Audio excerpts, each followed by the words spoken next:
Okay, Aphelios, the allegedly most complicated champion in the game.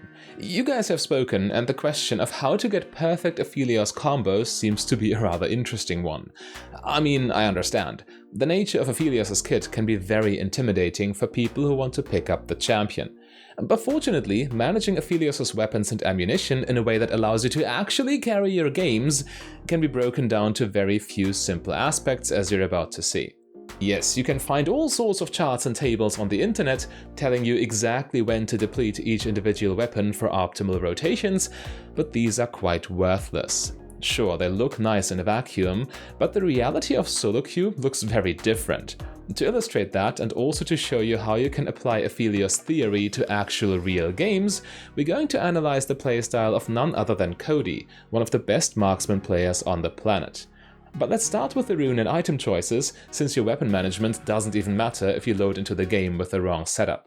Aphelios can work with a variety of rather standard marksman rune pages, but the best one, also used by Cody, looks like this. You go for Fleet Footwork, Overheal, Legend Bloodline and Cutdown with Biscuit Delivery and Cosmic Insight secondary. This page is really the perfect mix of a reliable lane phase and good scaling. Aphelios has a lane phase very similar to that of Caitlyn due to his long-range sniper rifle with which he starts. This allows you to outrange and bully your enemies with your auto attacks very early on, and Fleet Footwork perfectly plays into that strategy. The combination of kiting and extra health makes it very hard for the enemy to punish Aphelios, and for a late-game scaling crit champion, having this extra early reliability can go a long way. Aphelios is also a rather squishy champion, so Overheal comes in clutch in that regard. Again, perfect synergy with one of your starting weapons, since the Scythe does apply lifesteal to your auto attacks. And while lifesteal is both in your build and also in your core items, you still go Legend Bloodline for better scaling. Aphelios is notoriously squishy, and any extra health you can get will matter.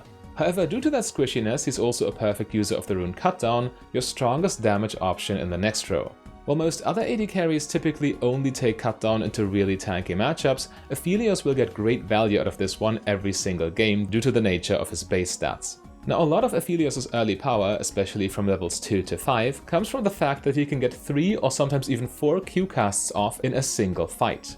If you don't know what I mean by that, you will see in just a second, but Biscuit Delivery actually gives you the mana to cast all these spells. Now, Cosmic Insight is just a generally useful rune in all stages of the game, reducing the cooldown of your trinket and your summoner spells, but also of Aphelios' mythic item, which is most important. The item build overall is rather streamlined. You go Kraken Slayer, Berserker's Greaves, Gale Force, Bloodthirster, Lord Doms and Guardian Angel in pretty much every game. The build provides you with a lot of safety while still allowing for very strong auto attacks. All the weapon combos and rotations aside, Aphelios is first and foremost an auto attack based champion. Kraken Slayer essentially carries his damage output, especially since he will be attacking a single target for extended periods of time. He also has crit scalings in his build, so standard AD carry crit items make the most sense. Now, these first 3 items of Kraken, Gale Force and Bloodthirster try to deal with Aphelios' biggest weakness as well. Infinity Edge is always more damage naturally, but the extra movement speed of Gale Force will allow you to escape in situations in which you would otherwise die. Sometimes with just its movement speed, but of course the dash is the main selling point and the main reason we want Cosmic Insight in our rune page. The more often you have access to Gale Force's dash, the better. Now, the lifesteal on Bloodthirster in combination with Overheal Shield and the extra health from Legend Bloodline will allow you to be relatively tanky despite your low base health. Lord Doms can be substituted for Mortar Reminder in some matchups, but in general Aphelios really wants the Giant Slayer passive due to his stats.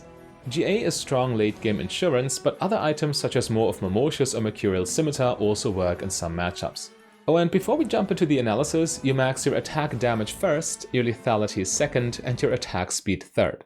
Generally speaking, Aphelios has a very strong early game. However, level 1 you have none of your spells and only your 2 starting weapons. You gotta be very careful as a result. You only really can start fighting level 2 onwards, so right now all you can do is poke with your long-range sniper rifle.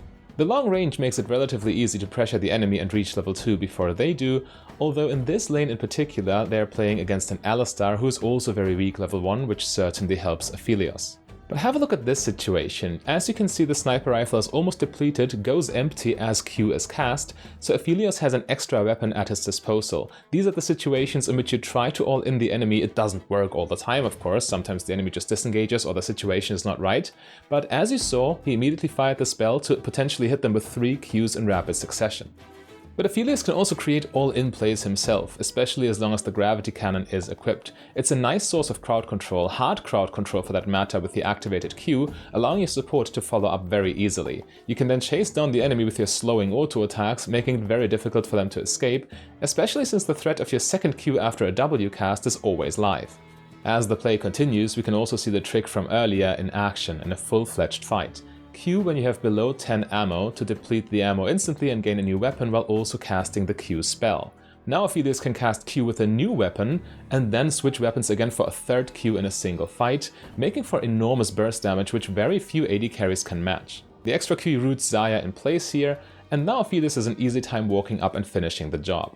The fact you essentially have access to more spells than the enemy at this early stage of the game makes him extremely deadly during the lane phase. In any case, as soon as Aphelios reaches the chakram, notice how he uses Q after Q after Q with his other weapon to deplete it as fast as possible. As soon as that happens, he reaches the red-white combo, which is Aphelios' strongest weapon combo at all stages of the game. The mantra is always red-white, let's fight, and just by having this combo, the enemy cannot even afford to approach him. This leads to free farm and free lane priority. Of course, when the enemy just leaves lane, you want to push as fast as possible to get the wave under tower yourself so the enemy misses farm. This way you're able to generate a small advantage even if they don't fight you.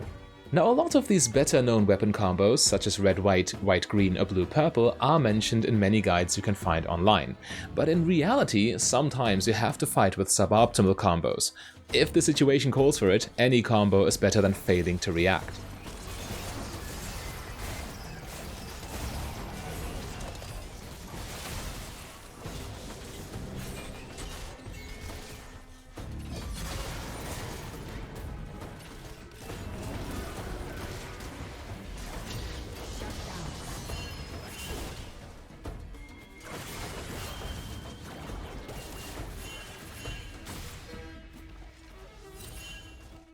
A lot of Aphelios players make this mistake of only playing the game when their weapon combos look textbook. However, Cody knows that he has to punish the enemy positioning mistakes no matter what weapons he has equipped, and he can always deal huge damage anyway with QWQ ultimate and then some auto attacks. At the end of the day, even if you have suboptimal weapons equipped, you still have 2 Q casts at your disposal plus your regular auto attacks, which are at the core of Aphelios' damage anyway. Good ADC positioning in general is still the most important skill for this champion. However, playing around these more synergistic weapon combos, especially red-white, is important, and when these weapons get low, this is when Aphelios is most dangerous.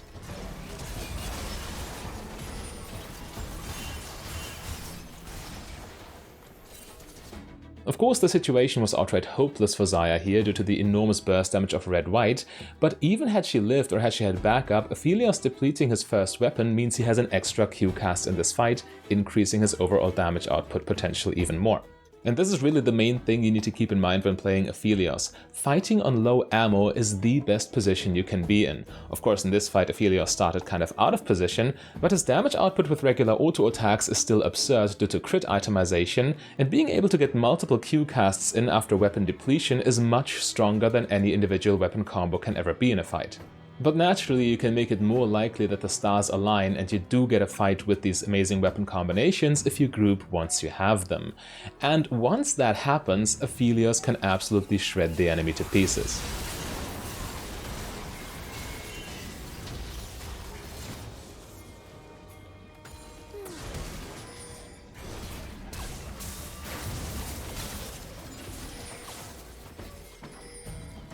The reason red plus white is so good is because red Q allows you to stack chakrams like crazy, which then empowers your auto attacks like nothing else. We are watching and analyzing a challenger tier game, however, so the enemy is not stupid enough to fully challenge an Aphelios at full power like this. However, chakram boosted auto attacks are godlike for an auto attack based champion like Aphelios, so if the enemy should challenge you to a full team fight once you are powered up, they have no chance. Listening to how I talk about Aphelios, you might get the impression he is unbeatable, but he has his weaknesses of course. He's an immobile AD carry, so you need to be very careful about your positioning. Again, weapon combos are a thing you can stress about a lot, but proper AD carry positioning for an immobile champion like Aphelios is ultimately the real key to winning your games. But of course, weapon combos are what differentiates good Aphelios players from the really great ones, and as you can see, Cody depletes his sniper rifle Q on purpose here to get the red-white combo as the fight is about to start. And start it will.